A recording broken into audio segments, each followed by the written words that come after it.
Hey, what's going on, you guys? Welcome to the video for Digimon Storytime Stranger. My name is Ventus, and in this Digimon Storytime Stranger video, I'm going to go over how I got my level 24 Renamon to have 9,999 HP and over 1,200 intelligence. Before I get into it though, do me a favor if you're new here and sub to the channel with notifications on, and after this video is over, if it was helpful, head to my channel and check out my other Digimon Storytime Stranger videos.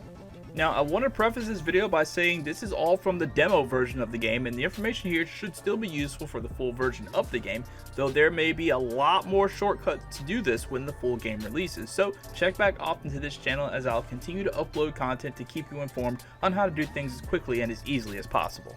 Alright, so when I started off, my Renamon only had 410 intelligence and 1414 HP. So the first thing that I wanted to do was isolate her intelligence stats so only it raises, or it raised the most. I know when leveling up the Digimon, all stats will go up, some faster than others, and that's what I wanted to capture. What made a certain stat go up higher than others? Now, I've watched everyone else's video on how cumulative stats work, and all of it sounded like another language to me, so I went to Reddit, and I was even more lost when I went there, so I decided to take a few hours out of my day and learn for myself. So my first thought was to raid a fodder Digimon with a high intelligence already and then feed that to Renamon once it was at a certain level of intelligence. In this first example, I leveled a Kurisarimon and then fed it to Renamon. Its intelligence rose from 410 intelligence to 504. Then I wanted to see if leveling a Digimon that had a higher intelligence already made any difference, so I picked out the first Digimon that I saw that had a decent intelligence, and that was Gatsumon. And yes, I know there are other rookies in my box right now that have a higher intelligence, and I'll get to that in just a few moments. So I leveled Gatsumon and fed it to Renamon in hopes that her intelligence would go up as well as her blue cumulative stats for intelligence. Gatsumon's intelligence was 376 with 12 cumulative stat points. Feeding this to Renamon raised her intelligence to 528 with 84 cumulative points. So I picked another copy of Gatsumon and leveled it to 363 intelligence and 9 cumulative stat points. This gave Renamon a 550 intelligence and 93 cumulative points. Now that Renamon had nearly 100 cumulative points, I de-digivolved her back to a level 1 Wanyamon who had a 281 intelligence and 111 cumulative stat points. But I noticed that the bond was pretty low, only 17%, which, if I'm understanding it correctly, means that they won't retain a lot of their cumulative stat points unless that percentage is higher. More on that in just a bit. So next, I needed to level up Wanyamon, and I did this by leveling up another copy of Gatsumon so I could focus that intelligence stat. My thinking was that if you feed high intelligence stat Digimon to another Digimon, the result will be that the fed Digimon will have a portion of that high intelligence stat, making it raise higher than it normally would. To me, this theory seemed to work because before feeding Wanyamon the Gatsumon, Wanyamon's attack was higher than its intelligence, and also it's good to note here that Wanyamon's personality was on Zealous, number 5 on the personality chart, which boosts attack and speed. After feeding Wanyamon the leveled up Gatsumon, Wanyamon's intelligence rose higher than its attack, going from 281 intelligence to 370 intelligence with a cumulative intelligence stat points of 122. So it was at this point I felt like this was how to raise a score, but I still needed more proof. So next, I digivolved Wanyamon back to Renamon to see what the points on intelligence looked like. Intelligence was now Renamon's highest stat at 404, just at level 1. So I leveled up Renamon using random fodder to see if intelligence would continue to be dominant, and going from level 1 to 13 with random fodder raised Renamon's intelligence to 592 and 161 cumulative, 52 points higher than her attack score, which was 540. Next, I grinded a few more Digimon fodder while raising Renamon's level to 15 and bond level to 25% by talking to her as much as possible. When it did get to 25% bond, I leveled another Gatsumon and fed it to Renamon, and this increased her intelligence even more to 673 and 203 cumulative. But that's when I made a startling discovery that Tentomon had a higher natural intelligence than Gatsumon. So I fed one copy of Tentomon to feed another copy of Tentomon to boost the intelligence stat of that Tentomon. The Tentomon I would use to feed Renamon now had an intelligence of 486 with 16 cumulative. It boosted Renamon from 673 white, 203 blue to 690 white to 220 blue. I then wondered if I should be using rookies with even higher intelligence, so I looked for rookies that had higher intelligence, finding that Chumon and Salamon naturally had higher intelligence, so I fed a few of those to Renamon, and they did raise Renamon's intelligence. But after a few rounds of this, I decided this wasn't the way to go because there were too many steps involved, because you had to create both Salamon and Chumon in this demo rather than farm them. So after coming to this conclusion, Renamon was at 4,766 HP, 835 intelligence with 313 cumulative intelligence. I then decided to just use Tentomon because I could grind plenty of Tentomon in the hallway with the staircase that led to the roof. The idea here I called the Tentomon method, which was to get a max scan Tentomon and then feed it all of the fodder to boost its intelligence score. I did this a few times until it finally raised my Renamon's intelligence to 1000. It was my idea while doing this to get it to 1000 intelligence and then de-digivolve Renamon back to Wanyamon again to retain even more intelligence so that it would have higher stats at a lower level. So before de-digivolving back to Wanyamon, Renamon now had 6,247 HP, 930 attack, 1,017 intelligence with 456 cumulative intelligence, but her bond was at 48%. I felt that it needed to be at 50%, so I grinded fights, which were now super easy because she could one-shot with digi attacks. I guess having her attack and intelligence so high allowed her to one-shot pretty much anything with just pressing R2.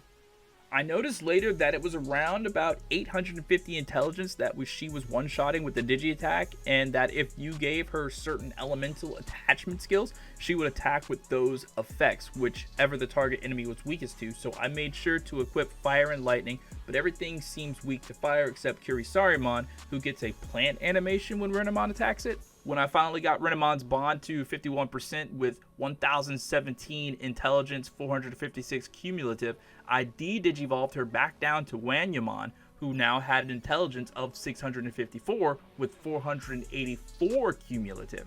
I then used the Tentomon method and loaded up a Tentomon to level 16 with 525 intelligence, 25 cumulative. This gave Wanyamon a new intelligence score of 768 with 507 cumulative. After digivolving Wanyamon back to Renamon, her intelligence score raised to 791 and 516 cumulative. I used the Tentomon method again and got Renamon to level 10 and 937 intelligence and 545 cumulative, but that is when I made another startling discovery. Tentomon was not the Digimon with the highest intelligence naturally that I could grind. It was actually Impmon. So now the Tentomon method turns into the Impmon method. So after loading up an Impmon, I got Renamon's intelligence to 1008 with 577 on the side. I did this again, and it was around that time that I wondered something. Was it really necessary to raise Impmon with fodder, or should I just raise Renamon with the fodder instead now that her intelligence was so high? Would the focus on intelligence matter that much? I tested this theory by first saving my game, then feeding Impmon one last time of a lot of fodder, giving it a level 20 with 651 intelligence and 54 cumulative intelligence. At this time, my Renamon was at 8,335 HP, 998 attack, and 1,073 intelligence. Feeding her high intelligence level 20 Impmon gave her 9,153 HP, 1,053 attack, and 1,125 intelligence with 642 cumulative on the side. I then recorded these numbers and then loaded my save game, which was at the point before I leveled Impmon to level 20. I then fed Renamon the same exact fodder and came to another startling discovery. Doing this leveled Renamon from level 16 to 23 and gave her 9,999 HP with 1,162 attack and 1,228 intelligence with 667 cumulative, which was a huge difference from feeding an Impmon and then feeding the Impmon to Renamon. But I wasn't satisfied. I wanted to know if everything I did was for nothing. So I took the Agumon that I had been farming bond with at the same time that I was farming bond with Renamon, and when it got to 50% bond, I just started feeding it random fodder until it got to level 23. Then I de-digivolved it back to Koromon, just like I did with Renamon originally, and then I loaded up Koromon with random fodder until it got to level 16. Because Agumon's bond was so high, it retained a lot of stats, but I wanted to see how high I could raise its attack. Its attack was at 669 white with 229 blue as Koromon, and when I digivolved it back to Agumon, it kept most of its attack, 626 white and 251 blue cumulative. Now, because Agumon's bond was so high, it retained a lot of its stats, but I wanted to see how high I could raise its attack. Its attack was 669 white and 229 blue as Koromon, and when I digivolved it back to Agumon, it kept most of its attack, 626 white and 251 blue. I then loaded the level 1 Agumon with fodder back to level 20, and when its attack reached 1051, I then de-digivolved it back down to Koromon. Its bond was now at 59% because of all the fodder grinding. This time when it went back to Koromon, its attack was 617 white and 402 blue at level 1. Lower white attack than last time, which was 669, but this time its blue cumulative stat was way higher at 402, whereas before it was at 229. I grinded more fodder with Koromon in the group this time, with Renamon making farming easy, and this raised Koromon's bond up to 64%. When I fed fodder into Koromon, his attack raised to 959 white and 459 blue, and this was only at level 20. When I digivolved him back to Agumon this time, his attack went to 862 white and 487 blue at level 1 Agumon. The previous version of level 1 Agumon had 626 white attack and 251 blue. It was here that I realized what it takes to get these stats. It's a mix of high bond and just feeding fodder, de-digivolving, feeding more fodder, and then digivolving back. I then just fed Agumon until he got level 25 like my Renamon, and his stats ended up with 9,999 HP, which I'm guessing is max, and 1,358 white attack with 599 blue. But you know, I still wasn't satisfied. I now wanted to know if I could really isolate a single stat and make that higher than the others. So I went back to my Gabumon that I had also been farming bond with, which was now 57%. Now, I won't go into all the details of what I did because this is really why this video came out so late. I was busy trying to figure out how to get Gabumon's spirit higher than every other stat. But essentially, it isn't possible unless you start super early in the Digimon's life trying to isolate that stat. I started feeding him Floramon, which had the highest spirit of all Digimon in my possession, and eventually changed Gabumon's personality to tolerant so he would naturally raise his spirit whenever he would level up.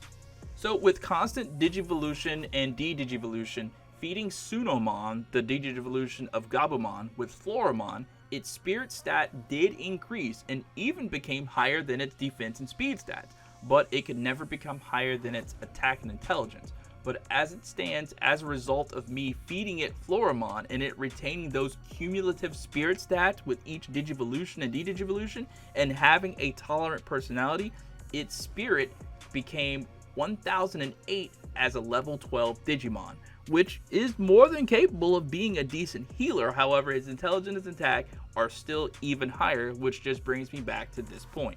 Each Digimon will raise stats differently at different paces unless you alter them early, and it isn't really worth the time to mess with those stats to make them something they were not born to be.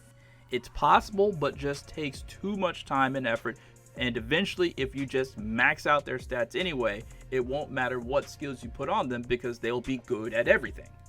And if they are maxed and good at everything, then what's the point of playing the game if it's not a challenge?